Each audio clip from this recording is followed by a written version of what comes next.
My name's Yumi Morrissey, and I have a fashion label here in Canberra called Zilpah tart.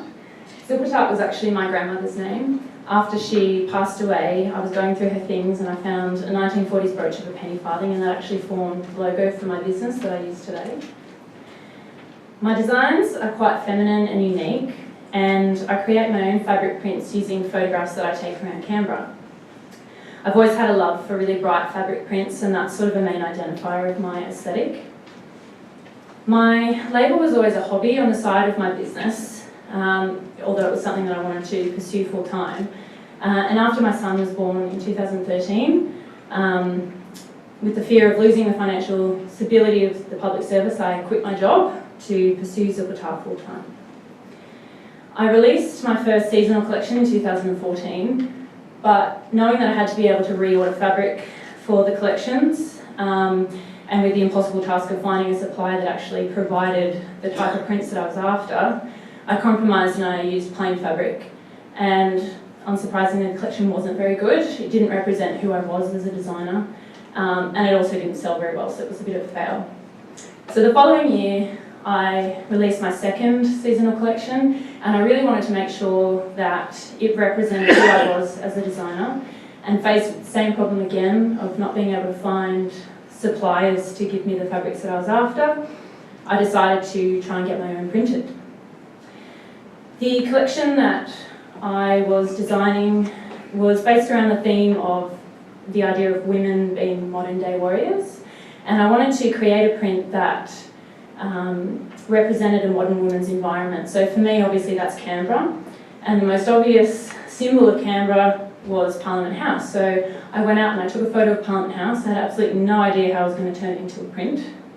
I told my husband, didn't tell me at the time, but he thought it was going to be a little bit lame to have Parliament House on the dress. So I fiddled around in Photoshop until I came up with the Parliament kaleidoscope print, and it's actually hidden in the print, so you have to look closely to see it. I also took a photo of the Canberra Times fountain in Civic, and I released that collection on the catwalk at FashFest in 2015. The response that I got from that collection and the idea of the Canberra prints was really positive. People loved the idea of having Canberra on the clothing in a tasteful way that didn't look like a souvenir t-shirt. And so the response that I got from that really turned on a light for me, and so I decided to continue that idea into the future collections, and I knew which way to go forward. So since then I've used photos of Canberra blossoms, Canberra autumn leaves, Canberra buildings, the wind turbines, which is now also at the Renewables Hub on the wall. I've most recently done a floral yard collection, and on Monday I'll be launching an arboretum print, which is one of the ones that I'm wearing tonight as well. So when I create the prints, I really have to think about how those prints are going to sit on the body. I do lots of different sort of repeating techniques. It has to be repeated along the fabric to be able to print in meterage. Sometimes I'll create patterns like with the kaleidoscope print, sometimes I'll print an entire image, I'll tweak colours, things like that, but I have to be really careful about how that 2D image is going to fit onto a 3D person. You don't want big horizontal lines across the body, which is not going to be very flattering.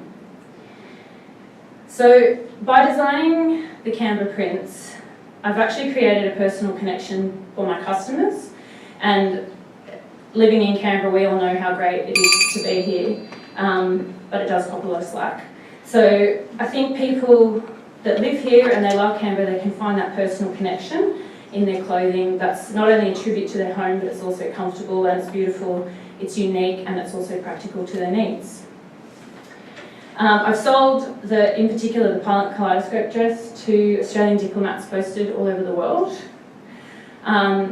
And from the people that I've spoken to, they love it not only because it's representation of the Australian government, but it's also something that they can use to start conversations with new people that they're meeting, new personal or professional relationships in their jobs. So it's got more personal value and emotional value rather than just buying something that's fast fashion off the shelf and doesn't really have any particular meaning or value to the customer. So that's it. Thank you.